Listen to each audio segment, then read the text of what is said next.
창세기 41장 53절부터 57절까지 우리 한 목소리로 다 같이 읽겠습니다. 애굽 땅에 7배 흉년이 그치고 요셉의 말과 같이 7배 흉년이 들기 시작하며 각국에는 기근이 있으나 애굽 온 땅에는 식물이 있더니 애굽 온 땅이 주림에 백성이 바로에게 부르짖어 양식을 구하는지라. 바로가 애굽 모든 백성에게 이르되 요셉에게 가서 그가 너희에게 이르는 대로 하나 하니라. 온 지면에 기근이 있음에 요셉이 모든 창고를 열고 애굽 백성에게 발세 애굽 땅에 기근이 심하며 각국 백성도 양식을 사려고 애굽으로 들어와 요셉에게 이르렀으니 기근이 온 땅에 심함이었더라. 아멘. 롤러코스터 평범하게 달리면 뭐 특별한 것이 없고 뭐 재미없기 때문에 갑자기 위로 올라갔다가 또 갑자기 추락을 했다가 또 천천히 갔다 빨리 갔다 뭐 이런 것들을 섞어 놓은 것들입니다.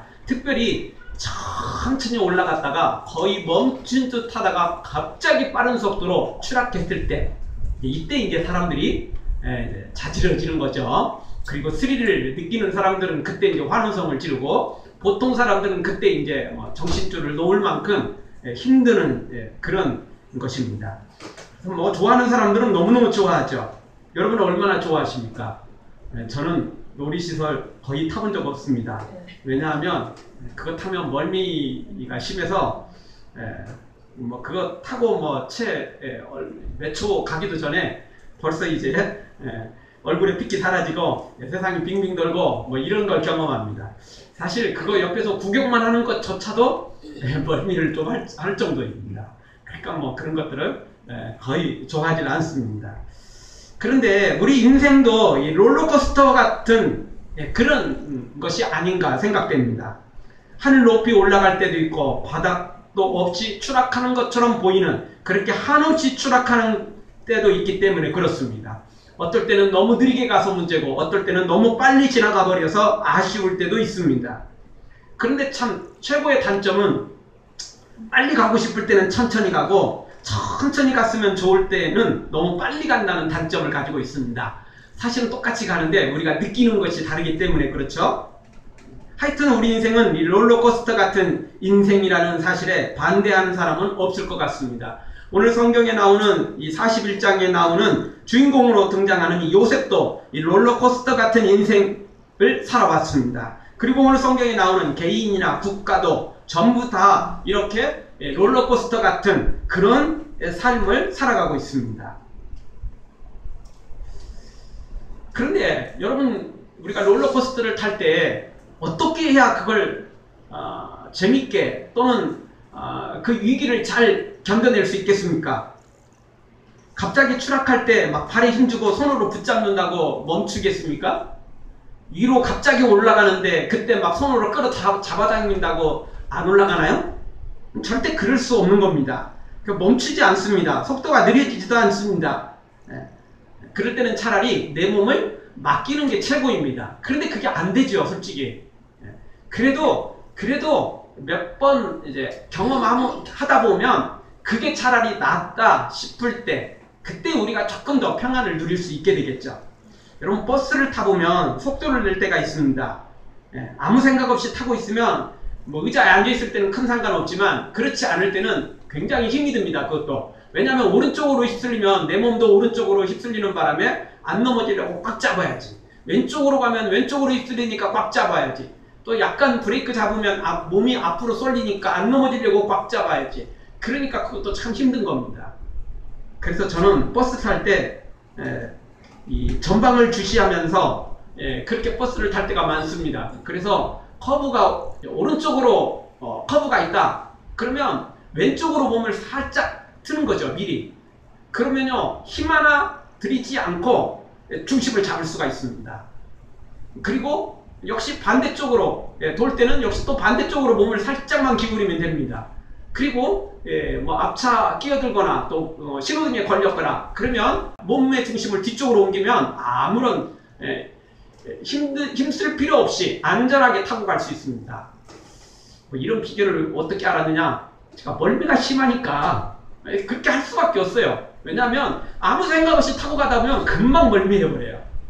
아무 생각 없이 타고 가면 그렇습니다. 특히 옆을 보고 갔을 때는 뭐 여지없이 멀미를 하게 됩니다. 멀미를 잘 하지 않으려면 옆차를 보면 안 되고 또 지나가는 거 보면 안 되고 먼 하늘을 보거나 또는 저 멀리 있는 전방을 주시할 때, 그리고 차에 어떤 상황이 벌어질지를 알 때 조금 멀미를 덜 할 수 있기 때문에 그런 것입니다. 미리 준비할 때 그걸 좀 더 쉽게 넘어갈 수 있는 것입니다. 아무 생각 없이 그냥 가면 힘들고, 잘못하면 넘어지고, 잘못하면 의자에 부딪히게 될 수 있는 것이죠. 흔히 우리가 쓰는 말 중에 피할 수 없으면 즐기라는 말이 있습니다. 피할 수 없는 것들은 정말 차라리 즐기는 게 낫습니다. 차라리 그것을 미리 준비하는 게 낫습니다. 그냥 아무런 준비 없이 싫다고 준비도 하지 않고 기분 나쁘다고 짜증난다고 투덜댄다고 그 문제가 해결되는 것은 아니기 때문에 그렇습니다.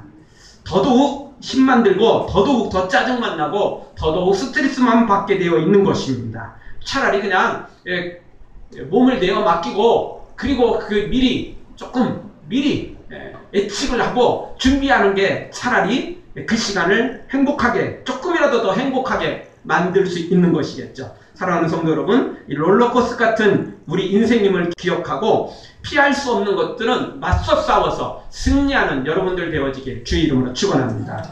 오늘 성경에서도 몇 가지 우리에게 말씀을 주고 있습니다. 첫 번째 주시는 말씀은 53절 통해서 풍년의 인생도 끝이 있다는 것입니다.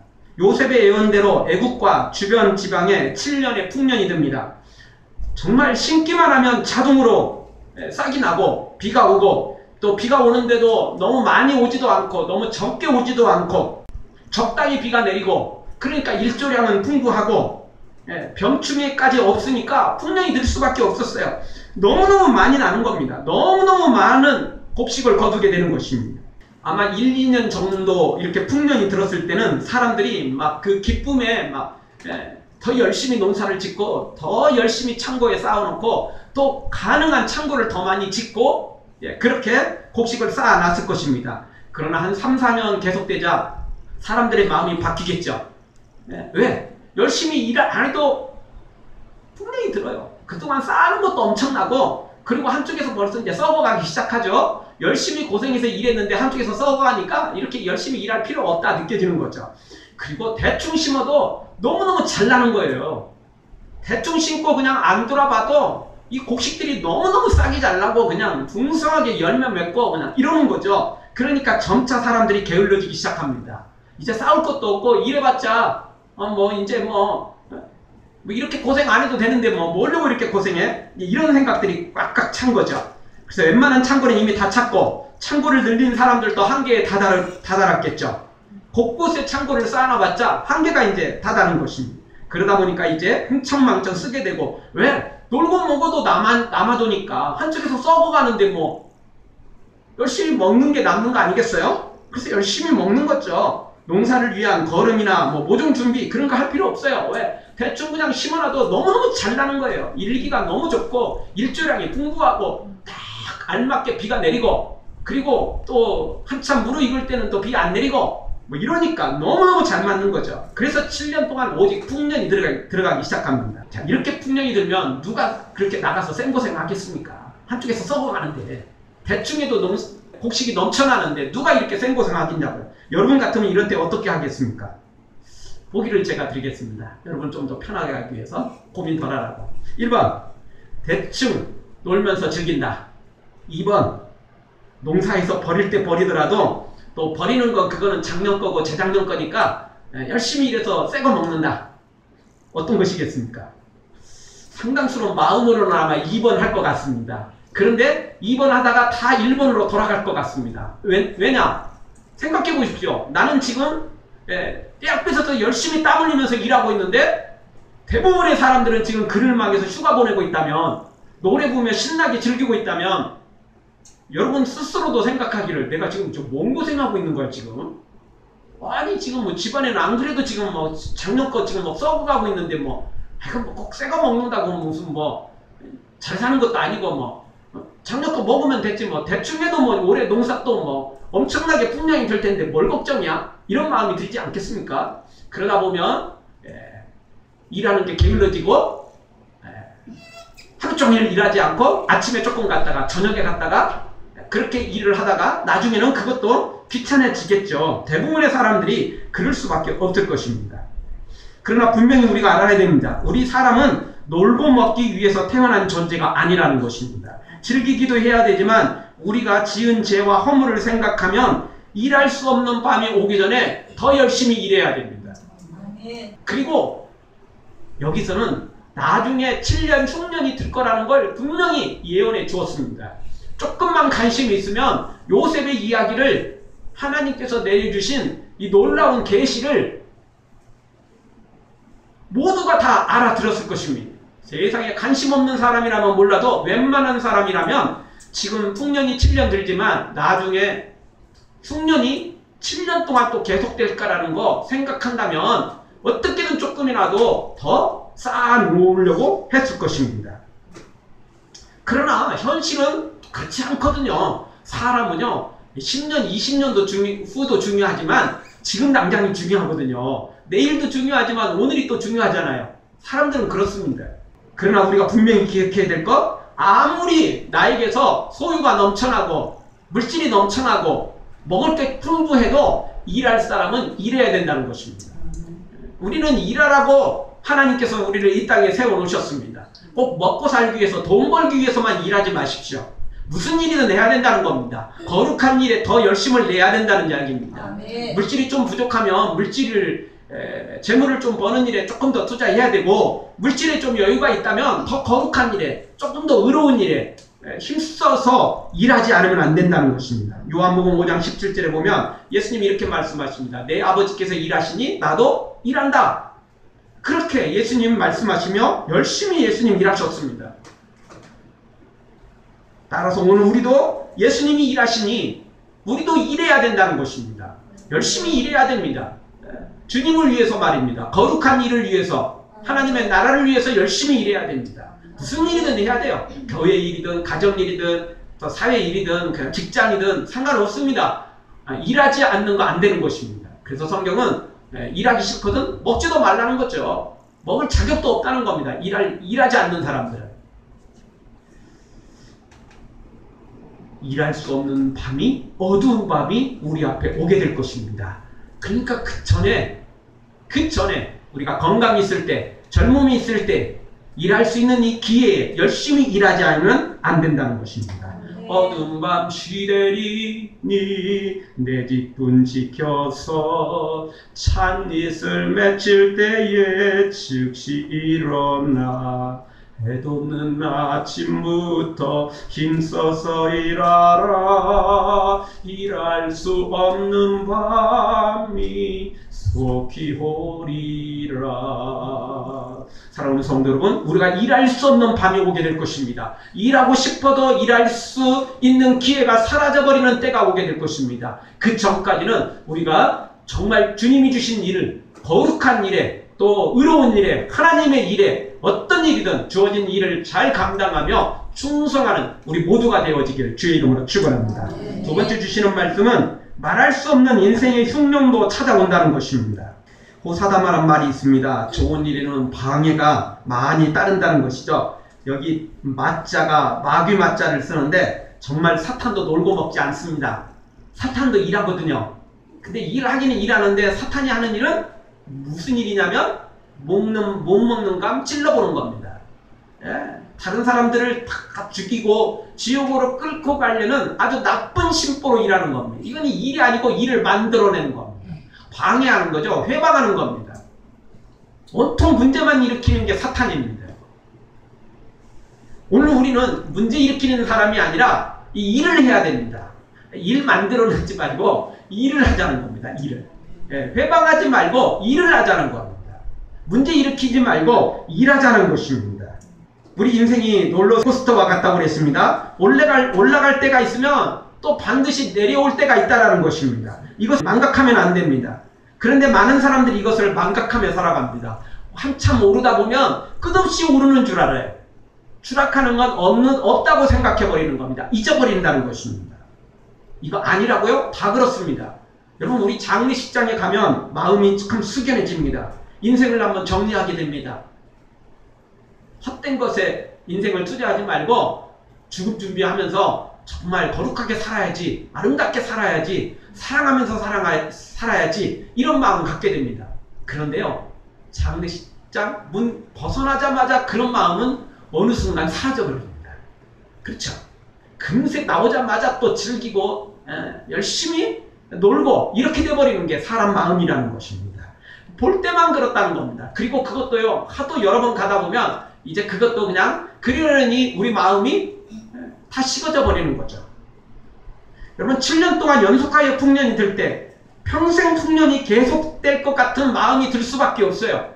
7년 후에 흉년이 될 거라는 걸 미리 알아들었음에도 불구하고 그건 잊어버리게 되더라는 거예요. 아직도 모는데 뭐, 아니 내년까지 또 풍년 계속 들 거야, 뭘 걱정이야, 내년에 일하지 뭐, 내년에 조금 더 쌓아놓지 뭐, 이렇게 되는 거죠. 근데 내년이면 될까요? 사람이요, 무엇에 적응되기 시작하면 거기서 깨어나기가, 거기서 벗어나기가 그렇게 어렵다는 것입니다. 게으름에 한번 빠지면요, 눈에 뻔히 보이는데도 절대 열심히 일하지 않습니다. 자기 마음대로 안 되는 거예요. 마음만 갖고 안 되는 거죠. 마음도 필요하지만 육체도 필요해요. 그런데 육체가 게을러지기 시작하면 마음만 갖고는 안 돼요. 그래서 오늘 해야지, 내일 해야지, 뭐 이러고는 안 해버리게 되는 거죠. 자, 사람들이 처음 1년 때까지는 너무 열심히 일했어요. 막 쌓아지니까, 창고가 막 그렇게 가득가득 쌓이니까. 그리고 일하는 기쁨도, 곡식 추수하는 기쁨도 만만치 않잖아요. 그런데 3년, 4년 지나가서 또 문제가 생겼죠. 그래서 한 6년째 될 때는 이제 완전히 게으름이 아예 몸에 배버렸어요. 그냥 맨날 하는 게 놀고 먹는 거죠. 내년에는 열심히 일해야 되는데, 그래 올해 이제 마지막 7년째야, 올해 하면 이제 끝난대, 내년부터는 이제 엄청난 흉년이 든대. 기억도 아물가물하지만 그 기억하는 사람들조차도 열심히 일할 수 없는 거예요. 왜? 아직까지는 창고에 그래도 쌓아있고, 아직까지는 내 몸에 게으름이 너무나 배어 있어가지고 그걸 벗어 던질 수가 없다는 겁니다. 그래서 더 이상 일하기가 어려워져 버린다는 것입니다. 그러나 분명히 우리가 알아야 됩니다. 올라갈 때가 있으면 내려갈 때가 있다는 겁니다. 내려갈 그 준비를 해야 됩니다. 내려갈 그 준비가 철저하지 않으면 큰일 난다는 것입니다. 우리가 무엇을 해도 잘 되는 때가 있습니다. 아무 준비 없이 해도 그냥 너무나 박자 잘 맞고 타이밍 잘 맞고 누군가 와서 도와주고 정말 잘 되는 때가 있어요. 그런데요, 어떨 때는요, 아무리 해도 무엇을 해도 안 되는 때가 있어요. 철저한 준비를 해도 안 될 때가 있어요. 여러분, 차를 타고 가다 보면 어떨 때는 너무나 신호등이 잘 맞아가지고 차를 멈출 필요가 없어. 그냥 쌩쌩 달려가지고 30분 가는 거리를 순식간에 가버리는 경우가 있습니다. 그런데 어떨 때는요, 신호 걸리는 것마다 꼭 눈앞에서 걸리는 거야. 예. 걸려도 조금 중간에 걸리면 사람이 조금 덜 하거든요. 근데 딱 눈앞에서 걸릴 때가 있어요. 그 계속 걸릴 때가 있어요. 그게 한 번 걸리면 그럴 때가 있습니다. 조금 더 잘 되는 사람이 있고 조금 더 안 되는 사람이 있는 건 사실이지만, 그래도 사람은 잘 될 때가 있고 안 될 때가 있다는 것입니다. 이럴 때 열받는다고 그냥 짜증난다고 문제 해결되는 건 아닙니다. 사실 뭐 짜증나는데 그냥 뭐 거기서 뭐 노래 부르고 막 좋아라 기분 좋다고 뭐 하기는 어렵겠죠. 그래도 너무 짜증 부린다고 문제 해결되지는 않는다고요. 대충 투덜대다가 마음을 바꾸는 게 차라리 낫습니다. 사랑하는 성도 여러분, 나만 힘든 저주 속에 살아간다고 하지 마십시오. 다른 사람도 다 그렇게 살아갑니다. 그리고 이렇게 살아가다 보면 또 올라갈 때가 있습니다. 그리고 올라가고 있다면 계속 올라간다고 생각하지 마십시오. 언젠가 또 떨어질 때가 있습니다. 그날을 준비해야 됩니다. 준비하지 않는 사람은 미래를 제대로 살아갈 수가 없게 되는 것입니다. 사랑하는 성도 여러분, 피할 수 없으면 즐기는 길을 예수님 안에서 찾아 누리고, 그리고 올라갈 때 내려갈 준비를 잘 준비하는 여러분 되어 승리의 길을 걷기를 주의 이름으로 축원합니다. 세 번째 주시는 말씀은 기회 있을 때 영적으로 저축해야 된다는 것입니다. 물론 일반 백성들도 풍년이 들었을 때 저축을 한다고 하였을 것입니다. 그러나 대부분은 그 풍년에 정신을 빼앗긴 나머지 7년 풍년이 지난 후 7년 흉년이 온다는 사실도 잊혀져 가기 시작했을 것입니다. 설사 흉년이 온다 해도 이 정도 풍년이면 충분히 7년 버틸 수 있을 거라고 생각을 했겠죠. 왜냐하면 그동안 자신들도 풍년도 겪었고 흉년도 겪었지만 흉년이라고 쌀 한 톨 거두지 못하거나 콩 하나 거두지 못하는 이런 흉년은 없잖아요. 그렇죠? 조금이라도 거두어요. 흉년이라고 해도 그냥 하나도 못 거두는 싸그리 흉년은 거의 없거든요. 그런데 분명히 알아야 됩니다. 하나님께서 요셉을 통해서 가르쳐 주신 건 뭐냐면 그냥 풍년이 아니고 세상에서 경험할 수 없는 풍년이 든다는 거였습니다. 진짜 노력할 필요가 없었어요. 그냥 씨앗만 뿌리면 알아서 자동으로 다 났거든요. 열심히 노력할 필요도 없이 풍년이 들었어요. 자, 이쯤 이렇게 풍년이 든다면 마지막 7년 흉년은 우리가 상상할 수 없는 흉년이 든다는 것도 예측을 해야 된다는 겁니다. 상상할 수 없는 풍년이 들었다면 상상할 수 없는 흉년도 든다는 사실을 예측을 해야 된다는 거예요. 꼭 사람들은 자기 좋은 쪽으로만 해석을 합니다. 좋은 쪽으로만, 긍정적으로만 해석하는데 긍정적인 사고방식 분명히 중요합니다. 그러나 긍정적인 사고방식만 갖고 있다고, 긍정적인 생각만 하고 있다고 미래가 긍정적으로 펼쳐지는 건 절대 아니라는 것입니다. 긍정적으로 생각을 하면서도 최악의 상황을 감안해야 돼요. 최악의 상황을 준비를 해야 돼요. 그러면서도 우리가 준비하고 하나님 앞에 기도하고 나면 이 문제 분명히 해결해 주실 거야. 이런 긍정적인 사고를 가져야지 그냥 자기는 놀고 있으면서 다 잘 될 거야. 다 해결될 거야. 이번에도 잘 넘어갈 거야. 이런다고 해결되는 게 아니라는 것입니다. 여러분, 긍정적인 생각으로 모든 게 잘 된다는 것은 아주 위험한 생각입니다. 최악의 상황을 가정하고 하나님께서 날 도와주실 거라는 확신을 가지고 긍정을 가져야지 아무것도 일하지 않으면서 아무것도 하지 않으면서 긍정만 한다고 되는 게 아니라는 것입니다. 기회 있을 때 영적으로 저축해야 되는데 사람들이 그러지 못하는 거죠. 지금도 마찬가지입니다. 수많은 사람들이 마지막 이 재림과 백보자 심판을 제대로 준비하지 않습니다. 별로 관심도 없거니와 또 이것이 있다고 또 준비를 한다고 해도 그렇게 생각만큼 준비를 하지 않습니다. 돈 있는 사람들은 유전무죄라고 돈으로 해결하는데 뇌물 주면 다 돼. 돈 싫어하는 놈 있어봐. 한 명이라도 찾아와봐. 내가 전 재산 다 줄게. 이러면서 돈으로 다 해결된다는 거죠. 그러니까 마지막 재림도 백보자 심판도 자기 돈으로 해결하려고 생각하는 겁니다. 권력 있는 사람은 권력이면 다 된대요. 그러니까 권력으로 해결하려고 해요. 돈 없고 백 없는 사람들은 야, 돈 없고 백 없으면 아무리 노력해도 소용없어. 어차피 또 피해 볼 텐데 뭐 어차피 나는 힘도 없고 돈도 없으니까 어차피 나 뭐 내가 뒤집어 쓰는데 뭐 괜히 고생해봤자 생고생하고 나중에 내 마음만 상처받을 필요 없어. 이러면서 안 해버려요. 그래서 이 사람은 이 사람대로 안 하고 저 사람은 저 사람대로 안 한다는 거죠. 그래서 마지막 백보자 심판, 예수님의 재림을 준비하지 않는 사람들이 너무 많다는 것입니다. 그러나 분명히 알아야 됩니다. 우리가 겪을 재림과 백보자 심판은 우리가 상상할 수 없는 심판이라는 것입니다. 엄청난 심판이라서 절대 준비 없이는 그 심판을 이겨낼 수 있는 사람이 단 한 사람도 없다는 사실 알아야 됩니다. 어떤 것으로도 준비가 안 되며 예수님의 십자가 보혈로만 준비가 가능하다는 사실, 그리고 이제 그 예수님만 따라가야만 준비된다는 사실을 우리가 분명히 기억해야 된다는 것입니다. 아모스 8장 11절에 보면 기근의 시대가 임할 것을 예언합니다. 아모스 8장 11절 양식이 없어 주림이 아니며 물이 없어 가람이 아니요 여호와의 말씀을 듣지 못한 기갈이라. 하나님의 말씀을 듣지 못해서 기갈이래요. 이상하긴 하죠. 아니 지금 뭐 라디오 틀면 기독교 방송은 저녁에 뭐 찬양 설교 그렇게 많이 나오고 극동 방송은 뭐 하루 종일 찬양과 설교 뭐 이런 것들 나오는데 또 기독교 그런 방송들 틀어놓으면 뭐 TV로 설교 그렇게 많이 나오는데 뭘 걱정이냐는 거죠. 인터넷 통해서 수없이 설교가 쏟아지는데 뭘 걱정이냐는 겁니다. 그러나 절대 그렇지 않습니다. 우리 한국교회도 지금 말씀의 기근 현상이 벌어지고 있습니다. 말씀의 기갈 현상이 벌어지고 있습니다. 설교는 많이 쏟아져 나오는데 문제는 변질된 말씀이라는 겁니다. 왜곡된 말씀이라는 겁니다. 특별히 우리 한국교회의 이 설교들은 대부분 축복 설교입니다. 번영 설교입니다. 회개나 고난에 대한 설교는 거의 없고 다 복 받는다는 거예요. 그냥 예수님 믿으면 다 복 받는다는 거예요. 예수님 믿으면 어떤 문제도 해결된다는 겁니다. 예수님 믿으면 어떤 질병도 다 고쳐지고 걱정할 게 없다는 겁니다. 진짜 좋은 설교고 좋은 믿음 같지만 아주 위험한 겁니다.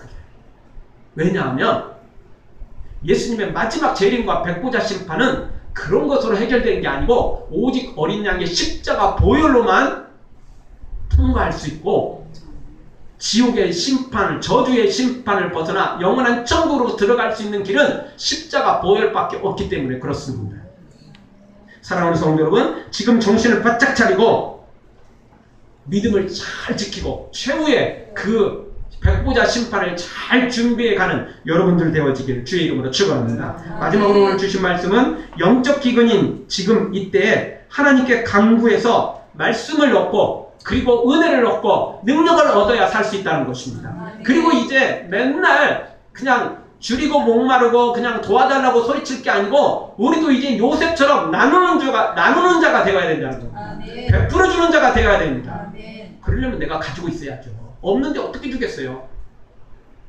내 것도 없는데 누굴 주겠습니까? 뭘 주겠어요? 주고 싶어도 마음만 있지 줄 수 없는 것입니다. 오늘 성경 56절에 보면 온 지면에 기근이 있음에 요셉이 모든 창구를 열고 애굽 백성에게 팔세 애굽 땅에 기근이 심하며 57절 각국의 백성도 양식을 사려고 애굽으로 들어와 요셉에게 이르렀으니 모두가 가난했지만 모두가 양식이 떨어졌지만 누구만은 있었어요? 요셉에게는만 있었다는 것이죠. 왜냐하면 요셉은 이 사실을 알고 열심히 일했어요. 여러분 우리가 이 앞부분에서 요셉이 이게 엄청난 풍년이 드는데도 불구하고 명령만 내려도 되는데 애굽 전역을 다 순회했다고 그랬죠. 나중에는 곡식을 쌌다가 계산을 못했다고 그랬어요. 진짜 컴퓨터가 아닌 이상은 자동기기가 아닌 이상은 이걸 계산이 불가능할 정도로 그렇게 많이 쌓였어요. 자 이쯤 되면 공무원들이 무슨 생각 가지죠? 야 썩어나가는 것도 많은데 왜 우리 이렇게 땀 흘리면서 일해야 돼? 지금 뭐 웬만한 사람들은 다 놀고 먹고 있는데 야 우리만 이렇게 왜 쌩고생해야 돼? 그리고는 어차피 서류상으로 할 수가 없잖아요. 지금 서류를 남기지 못하거든요. 계산을 이미 이제 못할 때가 지금 한참 지났거든요. 그러니까 자기들도 요셉에게 보고서만 올리면 되는 거예요. 열심히 쌓아놨습니다. 안 그래도 지금 오늘 또 지금 잔뜩 들어와서 우리 열심히 땀 흘리면서 쌓아놨습니다. 그 엄청난 땅덩어리 뭐 CCTV가 있습니까? 무슨 어떤 증거가 있겠습니까? 쌓았는지 안 쌓았는지 누가 알아? 서류만 조작하면 되는 거거든요. 서류만 올리면 되는 거거든요. 이런 거 뻔히 알고 요셉은 순회를 했어요. 순회를 했다고요. 개인 땅에 한계가 있으니까 저장 창고를 만드는 것도 한계가 있지만 요셉은 애굽 전 지역에 그냥 국유지라는 국유지는 모두가 다 창고로 만든 거예요. 땅속에 굴을 파서 창고를 만들고 또 그럴 수 없는 곳에는 위에다가 집을 짓고 또 창고를 만들고 그리고 끊임없이 독려하는 거예요. 끊임없이 애굽 전 지역을 돌아다니면서 버리지 못하도록 놀고 먹지 않도록 하는 거죠. 왜? 흉년이 될 때 쌀 한 톨 거두지 못하게 되거든요. 보통 흉년이 아니었어요. 바로가 꿈꾼 것은 흉악하고 파리한 것들이었어요. 보통 무서운 게 아니었어요. 무서워서 바로가 꿈에서 깼거든요. 너무나 흉악한 것이었기 때문에 잔인하고 흉악한 것이었기 때문에 그러니까 보통 흉년이 아니었어요. 적당히 거두는 흉년이 아니라고요. 말 그대로 쌀 한 톨 거둘 수 없는 엄청난 흉년이 있는 거죠. 그래서 요셉은 미리 열심히 일했어요. 일할 수 없는 때가 오기 전에 열심히 일했단 거예요. 그래서 애굽 전 지역을 돌아다니면서 어떻게든 창고를 더 늘리고 또 늘리고 또 늘려서 그냥 쌓아놓고 또 쌓아놓고 또 쌓아놨던 거죠. 그리고 오늘 드디어 이제 7년 흉년이 시작되죠. 자, 흉년이 시작됐을 때 1년, 2년은 아마 사람들이 거뜬하게 버텼을 것입니다. 가난한 사람들은 2년 정도 지날 때부터 이제 창고가 다 비어갔겠죠. 부자들은 창고를 더 지었겠죠. 부자들이니까 땅덩어리가 있으니까 그래서 더 많이 지어놨겠죠. 그래서 한 3, 4년 정도는 이제 버티게 되죠. 그러나 그 뒤는 더 이상 버티기 어려웠습니다. 그나마 공무원들은 열심히 일해서 나오는 이제 쌀로 이제 월급을 받았겠죠. 뭐 여기서 뭐 돈으로 받을 필요가 없는 거죠. 돈으로 받았다 해도 쌀로 얼른 바꿔야 되겠죠. 공무원들 빼놓고는 먹을 게 없는 거죠. 이제 떨어질 거죠. 그럼 모두가 요셉에게 나올 수밖에 없었어요. 그런데 오늘 성경에 보니까 55절에 보면 애굽 온 땅이 주림에 백성이 바로에게 부르짖어 양식을 구하는지라 바로에게 찾아가요. 이 사람들 아직도 정신을 좀 못 차리고 있다는 게 여기서 드러납니다. 이게 별거 아닌 것 같지만 저는 이 말씀을 읽으면서 물론 바로가 왕이니까 바로에게 찾아가는 거 맞아요? 여러분 근데 우리가 문제 있으면 대통령 찾아갑니까? 아니죠. 문제 있으면 일단 누구 찾아가죠? 실무자 찾아가야 돼요. 그러다가 안 되면 대통령한테 어떻게든 청와대 홈페이지 올리든지 뭐 어떻게든 힘써보고 백서 써보고 이래야 하는 거지 쉬운 일 가지고 찾아가진 않아요. 쉽게 할 수 있는 일 나부터 한다고요. 그리고 안 됐을 때 찾아간다고요. 바로가 왕이지만 바로에게 찾을 일이 아니에요. 왜냐하면 벌써 14년 전에 바로가 뭐랬냐면 나는 명분만 왕이고 나는 명분만 이름만 황제고 모든 식권은 요셉에게 다 준다. 요셉이 오늘부터 왕 노릇한다. 그리고 도장까지 찍어가지고 정부 직인까지 요셉에게 맡겨버렸어요. 그 요셉이 다 다스리고 있잖아요. 그러면 이런 때 누구를 찾아야죠? 바로를 찾을 필요 없어요. 그냥 왕이라는 것만 인정하는 거고 실제 실권은 이미 누구에게 있냐면 요셉에게 있다고요. 요셉을 찾아야 되는데 오늘 또 여전히 누구를 찾고 있냐면 바로를 찾고 있어요. 이야기는 7년 풍년 들고 7년 흉년 들었다는 사실을 별로 귀담아 듣지 않았다는 이야기죠. 처음에는 귀담아 들었을지 모르지만 풍년 들었을 때 이미 다 잊어버린 거예요. 이미 다 잊어버린 거죠. 그래서 하루하루 그냥 살아가는 거예요. 그냥 풍년 될 때는 즐기면서 흉년 될 때는 또 조금 줄여가면서 덜 먹고 덜 입고 덜 쓰면서 살지 뭐. 이러다가 안 되니까 이제 바로를 찾아오는 거예요. 아니거든요. 요셉을 찾아야 되는 거거든요. 요셉이 처음부터 이 일을 했고 요셉이 살 수 있는 길을 제시해 주는 거거든요. 그래서 이 사람들 참 정신없는 사람들입니다. 정신을 아직도 못 차리고 있는 거예요. 이 이야기는. 그러니까 바로에게 찾아가죠. 바로가 또 말합니다. 내가 요셉에게 맡기지 않았냐. 요셉 찾아가라. 요셉이 알아서 다 준비해놨다. 그때서 요셉을 찾아갑니다. 별거 아닌 것 같지만 왕이니까 왕에게 찾아갔겠지 뭐 이렇게 말하기 쉽겠지만 저는 오늘 이 본문에서 그렇게 느끼지 않았습니다. 이 사람들 하나님의 말씀에 아직 귀굴이지 않았다는 거예요. 다 잊어버리고 있었다는 거죠. 아무 생각 없이 살아가고 있었다는 이야기입니다. 요셉에게 기울였고 하나님이 주신 요셉을 통하여 주신 말씀에 귀담아 들었다면 그동안 준비도 했을 것이고 그리고 지금 이 위기 상황에서도 역시 요셉을 찾아갔겠죠.